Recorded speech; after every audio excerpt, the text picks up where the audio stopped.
call me fuego. 93 like me. Fire in the sheets, spending summers on the sea. It's okay though, she know way home.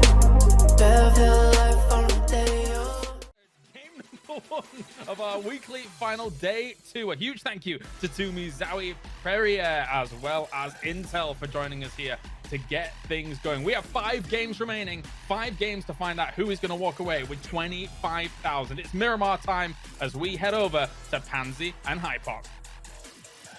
Well, quite the start. Bit of the face-off discussion going on. I don't know what to think about it. I'm thinking about Nicolas Cage now, and was it John Travolta? I don't know. Honestly, it's a bit too early for that. Yeah, God, I dug that out of nowhere. But something I don't need much of a memory for is how good PGI.S has been. Bear in mind, of course, it is presented by Intel, where the gaming happens, and we are live into this, starting towards the southeast, heading all the way up north. Maybe a little kinder circles this time, maybe not. I mean, what are your main takeaways from yesterday? My main takeaways is that I think you're beginning to believe the Hypoc curse is real. It's not a curse. I received a lot of tweets yesterday. I mean, blessing, curse, whichever way you look at it. I just know the players hate me for it. I got some angry tweets yesterday, Lauren. Look, it ain't about the players, it's about the viewers, right? The viewers loving it. They love it. Me, yes, loving it. We love a bit of chaos here. Keeps them on their toes. This whole format is about that ability to adapt, that ability to play PUBG where it's not expected, the traditional way of playing. It's so hard to read, and well, Necro's not gonna be expecting that. Klib just pouring shots away. The M16, she's a cruel gun, but hey, look, if they get the shots to come through, if they were floating down, then it would be fine. But glad we had a little dip in there with Liquid. That performance really kind of rekindled. And there you go. You've got the most boring circle in the world. Well done. But I mean, it's hope for Europe for me. Sure, I'd see if Alo's going to be able to regroup with his. Okay, Kildemo's just like Bambi on ice. Look at him, just skating around. They could actually get pulled up on here. TSG, Shandan on the outside. Jeem's going to find that one for free on the way in. See ya. I don't know if he's going to look to commit. Look at the minimap here. Just people just driving around. No clue where they want to go here. Yeah, they look a little lost. Jeems is looking a little low on HP, and they've just lost out on Ibby, but Clips held the line, but a flush comes in. Good nade from Miraku, showing Oath some of that history that we know with this player. Don't give him throwables. But Triumphant, and now they're down to 1, and of course, it's our main man, Peng. Let's have a little sit on board. Get up. That's what's out. This is Relo and Pack Caps essentially in a 2v3 with the rest of Gen G. Oh, did he catch a head? Should have seen that little pixel. He does, even if he wasn't fully aware of how much he'd seen. Noting the player across the road as well. A little underhand nade to deny any quick push towards, maybe even get a flush. But there are shots from behind, so Oath's got a bit of a time limit on this. Furia is definitely going to have some vision. Jeems is even the one to find from the blue angle there, really threading the needle. And Jeems is way out in the blue. A Freak's on the move as well. They're going to have to come past this way. Belfrost and Snakers are in a little bit of trouble now. They're going to be in a battle with the Freaks. And even if they didn't mean it, they're going to be kind of forced into this scenario. A cat's found. Oh my god! No it was way. So easy for them. So easy for a Freaks. They made that look comfy, quick, no problem. We'll roll in. You guys can roll out to the lobby. They read the situation so well. Again, the 2 split, from Oath really was their demise there. Gen G get all 4 back on their feet as well. PO will find a knock onto Hikari in response, but I'm not sure how much. Actually, yeah, Hikari is the one that was split away from the rest of Afrika Freak. So Jeems is resilient. Look at this brave man living out in the blue. Mad amounts of meds. I just don't know how he's got so. I guess there's a lot of death boxes around, and he just sees Gen G there. It's not a pretty sight. Furia now going to be cresting the hill. Now the timing could be terrible here, actually. Oh, Sonics might just get away with it. Let's see if the timing's right in the end. H1RUZEN definitely spotted what? No, he hasn't seen it. Oh no, this is a disaster in the making. Sonic's in a bad spot here. Shrimzy's going to fall for it. And now the rest of Sonics, do you turn and fight, or do you try and just continue forward? It looks like Tiggleton turned and fought, as Raspu's only found death at the other side. Infantry are now just everyone. Eyes turned towards them. silhouetting on those hillsides. There's no easy way down. That's the brutality of this circle. But now look towards Na'Vi. They're the next ones with an option here as well. Jeems just desperate to heal. He's got 4 more meds. He's cracking on. Look at this boy go. He's a wizard. Harry. Gen G, though, will be starting to pile up a little bit, bring those vehicles forward. FaZe already moved up. Na'Vi looking like they're going for the western side instead. Virtus Pro putting some of their attention towards 4 AM in the east. James could actually be a thorn on the side here for Gen G, because you can see actually one member just pulled away. It leaves Loki over at the shack, and James has caught wind of it. He's caught line of sight there. Gen G are going to have no clue that somebody could survive in the blue outside this long, but hold that thought. Fury actually getting into it. Afrika freaks out of the compound here.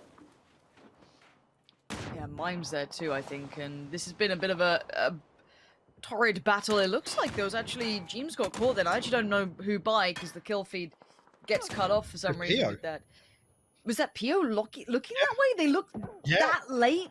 They must be keeping such good track of stuff. If they're that aware of it still, brilliant. Now, a name we haven't said too much about because they've been quietly working away is FaZe. And, well, we heard it from them themselves. FaZe clearly not happy with the performance. I don't think many people were. But, obviously, at the helm of it, a very, I guess, front-facing member, of course, of FaZe, they'd like to do this. But it would take taking down Na'Vi. Now, you know, Na'Vi may not be at their strength at the moment.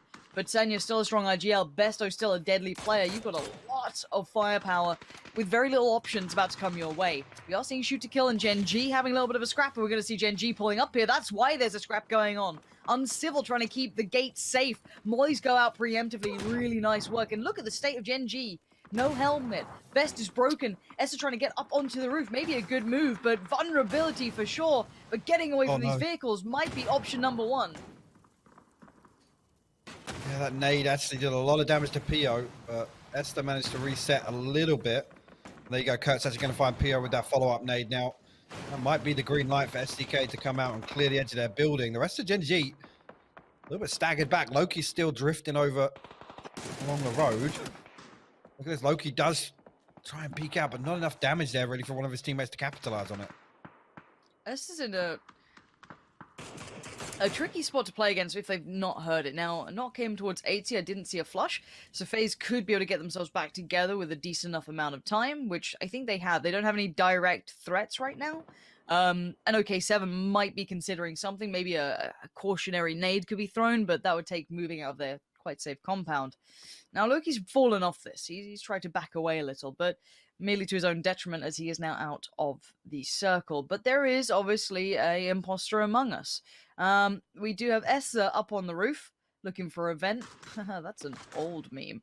Esther still, geared up on level 1s. I mean, he's not in a pretty position, but maybe he can just kind of live on the side of Shoot to Kill for now. Yeah, and meanwhile, Sonic's actually managed to rack up some kills. They are effectively the victors of that north and eastern side of the circle. Got themselves up to 5 kills already. Decent spot, but I mean, depending on this next pop, they're not going to have an awful lot to move into. And if SDK and Gen G, well, I say Gen G, Esther really can coexist to that compound any longer. What? They got the knock on there. They're pulling up. Okay, but Savior! Savior is being anything but for FaZe, but he's keeping his team safe. FaZe are shredded. Oh no. Oh no. They had 4 alive. Yeah, I mean, circle pulls away from them and they get the knock, and I guess they decide to just pin it, but Savior's position, not checked upon, as you said, will be their downfall. Sonic's on the move now. Looks like they're pulling back up to the north now to try and contest BatulinS. Now, VP, we haven't been able to talk about them much either, but as said, not at full strength, but BatulinS, his in-game leadership, has been something in Europe that's caught our attention. But it's been hard to see this working out for them here. Maybe this game could be the opportunity. We have 4 teams remaining. Sonics are somehow still in this. They have been in so many fights, so many scraps, and they still have 3 alive. Much better performance than just yesterday. Now, Shoot to Kill, 3 alive. Great positioning, big rotations. K7 dealt with FaZe easily. And Virtus Pro with 4 and a lot of land on their side. Now, yes, the next circle could be an issue for them, but for now, they control the north very happily. Sonics, though, they are using very little to try and keep them alive. Look at SDK. Like a firing squad out on the ridge here, trying to punish it, Sonics. And actually, Mime's going to fall here. Alo lands that last SLR shot. Don't know if he's going to be able to get the flush on it, but the time is ticking away for SDK. Their position they're in right now to try. That nade is huge. It's going to flush one out. It's going to knock Tiggleton as well. The follow-up's coming through now, and that should be an opening for SDK to maybe rotate a little bit further. He's went down to a lick of life now. Tiggleton going to bleed. VIRTUS will punish that knock onto Sonics. SDK are on the move now, look. Time to move up, take that territory if they can, but I don't know if they can. Looking at the position the VIRTUS hold, they will potentially have vision if they crest over. BatulinS, spyrro! Oh, welcome to VIRTUS. This is the roll it back to the Northern Lights look at this point. VIRTUS are a scary team. They're in four... Oh my god, that car. Oh! Oh! What? Somebody get a doctor. I don't think he's okay. Oh. Can he stay Okay, H1? Yeah, just stay there, bud. Just stay there. Okay, VIRTUS clearing up the lobby. They're on 12 kills. I thought that, you know, Liquid Win looked good. This looks substantially better, and Spyro is banging out shots. We're down to 3 teams now.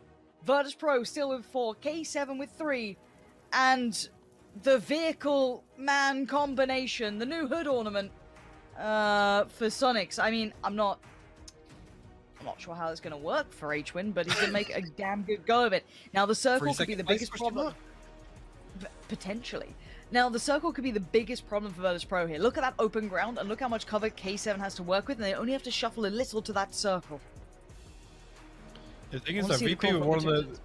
I was going to say, VP got the kill onto K7, so they know they're 3. They still know H1's up here. Even if they hadn't kept track of the kill feed, you can see Lou now trying to cruise past with the Groza. It's just a matter of time for H1. I don't even know if he can fight back. Oh, no. Did he just drop a nade? I'm not sure. I don't think so. Oh, no. VIRTUS about to swarm him. Oh, oh no. Oh, no. Oh, Step car, what are you doing? VIRTUS though, do sweep through on the eastern side. K7 now. The problem becomes the VIRTUS got proactive, but I'm liking what BatulinS was trying to do there, but he has fallen for that. So now K7 going to try and progress forward. They're going to try and step into this, but Lou's having absolutely nothing. Look at these shots coming out from these boys. VIRTUS what have they done to start their day? Because I want some of that. That is unbelievable. Spyro's aim has been unfathomable. H1RUZEN wants a bit of the action. BatulinS leading from the front lines. And now just 1 stands for K7. Welcome to the lobby, Europe. Oh my, VIRTUS Now it feels like a matter of time. That tree can only keep you so safe unless something wild can happen. And I think we have found our answer. Spyro, 5 bullets. He's poured everything into this game. Flashes galore. Lose there. This is all but over. VIRTUS what a way to start the day. We didn't get to see too much of them, Hypok. We really didn't. They were a middling team then. But now, that is the brilliance of BatulinS and the boys. We love to see this. Yeah, a massive, massive win for them. And again, that position, as soon as that Circle 3 pop comes through, positioning on the underside of that rock there gives them kind of that safety blanket, right? They're able to pick up quite a few rotation kills, and yes, we didn't see them, but they were ticking away, much like Sonics were. After all of those teams needed to come in from the north side, but wow, what an absolute death grip on the late game that they had. Spyro just landing some insane back-to-back shots. I am amazed by it. Sonics as well, to be fair, big step up in performance. The amount of fights they had to take, 100%.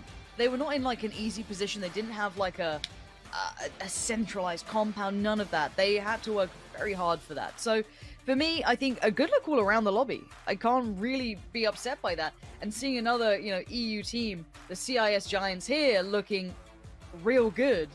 I just want BatulinS in the bathrobe. That would be the dream. I mean, if you've ever watched, you know, the European broadcast, he does rock it pretty well. But what a way to start the day. If we've got more of that coming up, super happy. No, I think you're absolutely right. Some of the teams with definitely our eyes go towards in terms of righting their wrongs from yesterday and making improvements. I mean, SDK ticked the box for me there. Sonics ticked the box for me there. And VIRTUS as well to an extent.